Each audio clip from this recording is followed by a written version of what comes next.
Okay, well, welcome everyone to this second how to use Zoom video. I'm joined with me by Gabriella Reeve. Hi, Gabby. Lovely to Hiya. see you. Hello, hello. Oh, do you know what? Like, what a strange week this has been. This time last week, I was doing a Zumba class with you, Gabby. Yes, last Monday. Literally Yes. last Monday. Oh, In yeah. that time, everything is being kind of shut down, cancelled, and you know, we need to look after ourselves mentally and physically. And this Zoom platform, I think, is the way forward. Yes, definitely. I don't think there's any other way, to be honest. So it seems like this is the way forward. Yes. We need to learn how to use get the hang of it. Yes. And you know, in some ways, you know, it's pretty simple, but in other ways, there's so much to it. And so, I've already done one video that was very basic, what's it like to be inside a Zoom meeting. But what I want to do now is delve a little bit deeper so we can look at some of the settings that are important. And you and I, well, you set up a wonderful Zoom Zumba class last night, didn't you? Sunday night. Yes. Experimental. Yes, it was a trial class. I have very little idea of what I'm doing, so it's just trial and error, basically. Yeah. So. But you know what? I was there, and for 40 minutes plus, I broke out into a sweat, and I felt really good. I felt really great about it. You had 18, 20 people maximum at a time. Yes, yes. Joined you. You know, and it was a little bit, I had to kind of like do a little bit of behind the scenes controlling of muting people, but I found the perfect setting so that you can mute people permanently, because what you don't want when you're running a class, you don't want people to kind of interact unless you give them permission. And if it's a dance class, you've got to let it run smoothly all the way through. Wouldn't you agree? Yes, definitely. Yeah. So those are some of the settings, but let's just go back to talk about, you know, how you can kind of, you know, connect and use Zoom. Zoom.us, you know, you can go and set up an account and it's free. Most people never pay for it, and as a trainer, as a teacher, you're paying for it because, you know, you want to have more than 40 minutes, which is free. Yes. Your class, yeah, exactly. how long are they? My class normally is an hour, but I have no idea at the moment. I might cut it down if I'm going to do it online. Yes, I might just do a 45 minutes, 50 minutes, depends. We'll see. I haven't made my mind up yet. So yeah, but it's good to have more than 40 minutes. Yes. Because you need a little bit of time before the class. You need about 10 minutes, I guess. Yeah, and then after class you need 10 minutes just to, you know, just do a little bit of speech at the end and a bit of encouragement. Yeah, so I think so. So what I would be recommending is that, you know, you kind of start the class, wait for everyone to arrive, and of course there's two views. Remember we talked about this last time, the speaker view and the gallery view. Which view are you on at the moment? At the moment, right at the top on the right hand corner. So yes, this my box is in the right hand corner at the top, and I see you full screen. Okay. So which one is that? Is that the speaker? The speaker view. If you click it again, you'll be able to see both of us side by side. So now, if I click what? Yeah, if you click at the top, you need to hover a little bit on the right hand side, and it says gallery view and speaker. Yes, I see. Yeah. Okay. Now, for you as a teacher, I'm guessing that really you will want to have speaker view. Yes. And then at some point, you know, perhaps right at the very end, you can see everybody and people sign in with their names, and it makes it like a lovely community. That's what it was like last night, wasn't it? Yeah, I didn't get to do that. I wish I did, but it's just so overwhelming. But now I'm learning. Yes. Yeah, and it is. It's like there's such a thing where you have to try it and you know, make some mistakes, but know that what you're doing is you're helping people who are there at home trying to work out how to survive.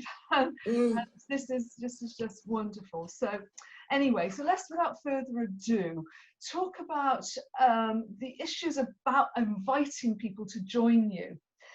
Now, you can make it complicated or you can keep it really simple. And keeping it simple is that when you've set up your first meeting, you've logged in to Zoom, set up an account, you've downloaded the app, then when you hit set up a meeting, you can schedule them and have them all in the future reoccurring. And I think eventually, Gabby, you're going to get this slick. You're going to get it so that you have all your meetings all lined up, all your events all lined up in the future, and you want to. Yes, yeah. But hopefully, bit by bit, because there's a lot more to come. And this probably won't be the only Zoom training video I do. So anyway, so you're inside the meeting and you can just click on invite, the little invite button. And, you can invite and send people an email, but these days, the way you communicate is Facebook. So inside that option is a little button that says copy URL. Well, when you copy that, it literally gives everyone everything they need to just click and join. Yeah. All right. Now, some people might choose to download the Zoom app to have full functionality. But there is another setting where you could literally go into your browser, Chrome, and just do it in there. You wouldn't necessarily have all the functionality, but you'd still be able to do a class. And that's one of the settings. So that's the best and easiest way. So would that work on mobile phones as well, Oh, yeah. Have you got an Android? I've got an iPhone. You've got an iPhone. Well, you Yeah. are in a really perfect position for us to test something later, because I can share my screen, my computer screen with you, and you can see what's happening on my computer. But if I had an iPhone, you would literally be able to see what's going on my phone. Yes, yeah. Which is like an amazing thing. I mean, it gets more complicated than that, but that's something for the future for us to test. What might it be like to show people how to join via a phone? Yeah, yeah. People who are perhaps in a room on their own where the TV isn't, they might want to just do it on their phone. Yeah. Yeah, definitely. Yeah. Great question, that. Really great question. Okay, right, let's get on then. Let's get on. So now I'm going to just go in to show you some of the settings, and to do that I'll need to share my screen with you. So let's just go and do that. So I'm just going to share screen and share, and hopefully you can see my screen. And here, Gabby, can you see? Yes, I can see it, yes. Great. And I've got the opportunity here to do some annotation, which I might do, which I can kind of highlight areas. So there's sort of like the basic settings inside Zoom, and then the settings that are a little bit more complicated, which are, let's show you the basic ones first. Let's show you the basic. Let's keep it simple. So under general settings, I'll go through the ones I've ticked, because I think these are the ones that are quite good, really, for me. And I think they might help you. So I'm going to take pictures of this, because so I see which ones you ticked. Are those the ones that you ticked, or are those are the I've ticked? So I'm getting more and more familiar with all of the settings. Now, bearing in mind, I haven't been using this for months and months. I've only just got myself used to using it, so I might get some things wrong. But don't forget, this is a video as well, so you'll be able to play it back and pause it, etc. Right, so this is the one. Remember when I said, just go to invite people, automatically copy the invitation URL once the meeting has started. So I wouldn't even have to go to invite and all the rest of it, because I've already got it on the computer clipboard, my laptop clipboard. So I could just go straight to Facebook, drop it in. Okay. Drop it into a message. But quickly, one question that bothers me. Okay. Yes. So each time you have a meeting, do you have to go through the settings again? Oh, that's a really perfect question. No, because what you can do, you set up the meeting as you want it, and it then stays for the next meeting. There is also, Gabby, there is also a meeting template, but I haven't for the life of me worked out how to do that. So that's something I'm working on. Okay, I think I've lost you there. Oh, there you are, you're back again. So, you know, you can save meetings, all the settings as a template. Like I say, I can't find out where the button is for that yet. Okay, yes. Yeah. But when you set up the requirements, the next time you come in, they're saved so that you can kind of adjust. Oh, that would be good, yes. But some people might want to have different kinds of meetings, and so they might want to have different types of settings, but you probably won't need that. So, okay, so that's general, but let's, without further ado, go into the more settings, okay? Yeah. There's so many of them. And what can I say here? What can I say? I need to share my screen with you. That's going to be helpful. You can't see if I don't share my screen. So, yeah, so we've looked at the general basic ones. There's a little button that says more settings, and this is where the wealth of, or the heart of the application is. Look how many settings there are there. Let's go at some of the ones that I've got like little, I've made active. Well, let's look at those, and let me just get my pen out so we can draw something. Yes. So Yeah, I can see, yeah, go on then. Can you see? Go on, we have a question, go on. I spot one there straight away. That's the one that's really relevant to me as I play music. Yes. So I need the sound to be perfect to reach the audience as I am in the room. So I have experimented with this Zoom before, and I've tried to use the sound from my computer. So I play music from my laptop in my iTunes library. Yes. Okay, from my laptop. Yeah. And the sound did not sound very good. Okay. So what I'm doing now, I'm using a speaker in a room. And this is how, so last night we had a bit of an issue with the sound. We did. So it wasn't particularly good, was it? That was no. the only downside. We could see your video was clear, your internet was perfect, but the sound quality wasn't. So I'm looking at the settings. Yes. Audio type, okay, it says the audio type, telephone and computer audio.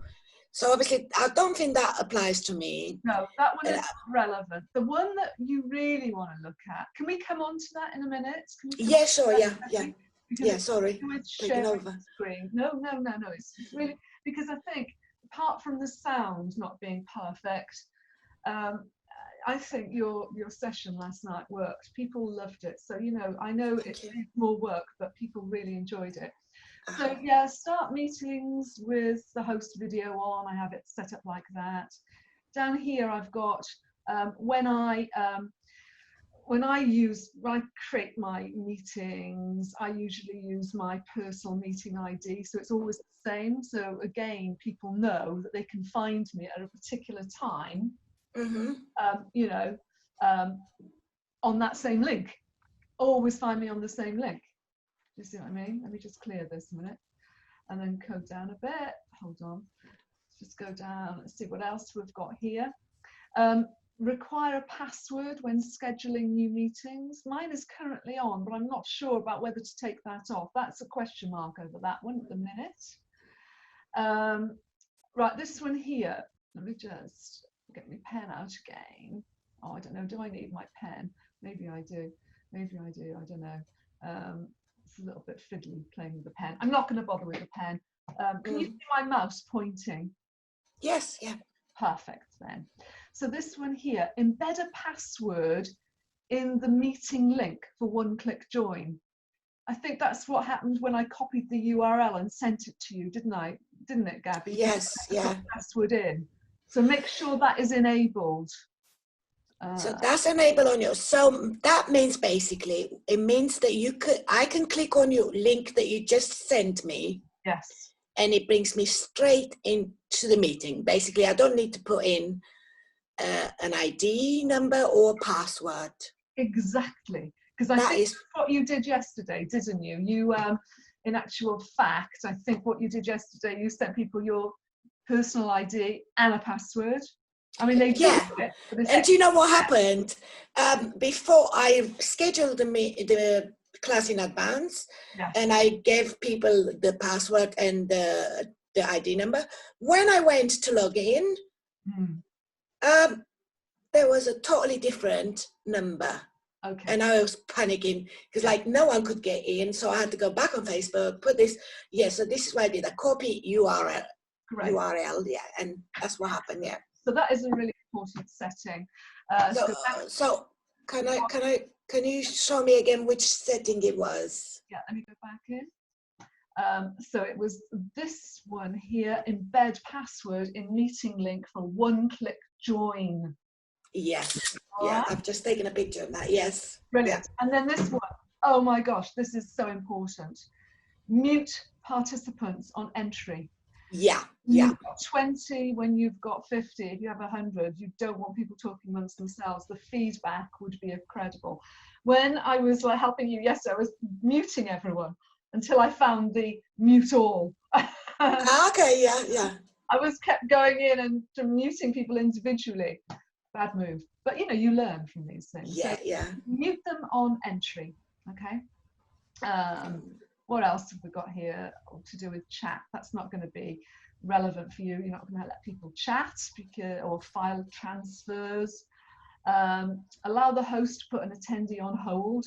Well, no, you don't need that either. Screen sharing, who can share screens. I mean, there's so many lovely settings here if you're doing a classroom teaching kind of environment. But if you're doing an instructional Zumba class, then this isn't particularly relevant. But that said, when you play the music, you are going to be almost screen sharing. This is what we'll experiment with later. But anyway, annotations, whiteboard, I've got all of these set up.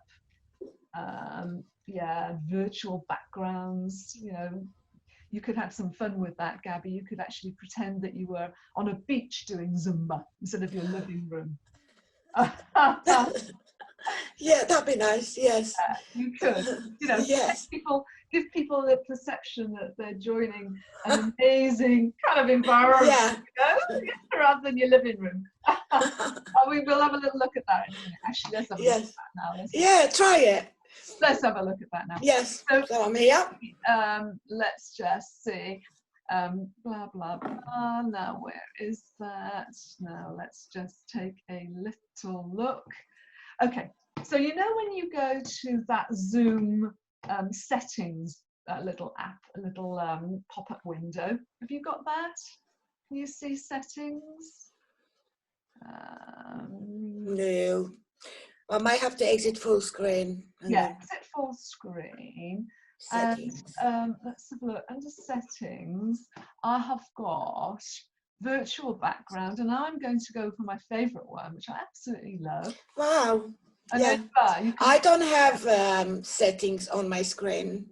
Okay. I can't see it. Okay. Well, don't worry for now, because what I would suggest you do, have a little play around with this when you're just setting up your own meetings and no one else is there. You can play around with it and you can change all the virtual backgrounds. Yes. Maybe even one of your own photographs, and you know, that can kind of make your Zumba classes even more. Hopefully, yeah. So yeah, I can be in San Francisco if I want, or even that beach in Thailand. Yeah, that's funny. Yeah, that's great, isn't it? So anyway, so that's the little mini basic settings that come when you start up your meeting, and you will have seen that. But then, you know, this is like Zoom online, where all of the many settings are, and there's so many of them. About how to notify people, get notification when attendee joins, you know, get notifications when a meeting is cancelled, etc. So there's a lot of settings in there. That would come under, you know, sort of, scheduling a meeting. And that inside that there's advanced ones, email notification and other. So those are the ones to sort of spend some time looking at. Let's just come right back up to the top. On the left again, there are other settings. So there's settings to do with, you know, where you're going to save your recordings. There's Mhm. things to do with your profile, you know, your time zone, etc. We'll wrap this training up now, and you and I will stay on the line, and we'll have a little test further of this. So hopefully this has been quite helpful for you if you're still in the experimental stages of Zoom. Yeah. You've got to just play with it. You've got to just, you know, just have a go. As you can see, there's so many settings. The main key thing is put people on mute. And when you're managing all the people inside of Zoom, you can make it so that they can't unmute themselves, because you don't want any distractions. Because as soon as somebody makes a loud noise, they come on the screen, and you know, you're off the screen. We definitely don't want that.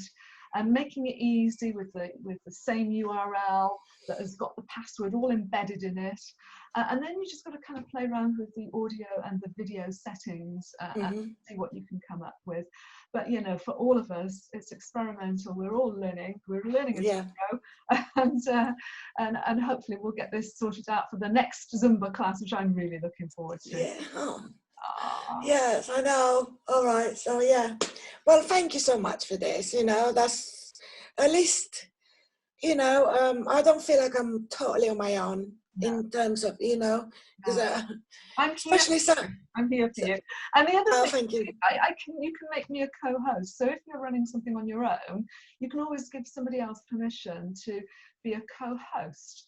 Yes. And that's all in the settings. You found that yesterday. You made me a co-host, so I kind of try to manage a few things behind the scenes. So you can always do that. You know, so you're not alone. You're not doing everything yourself. Like you would in a real life class, you'd have somebody take the money, etc. on the door. All right. Yeah. Let's say goodbye now then. And bye everyone for listening. I really appreciate you. Thank you.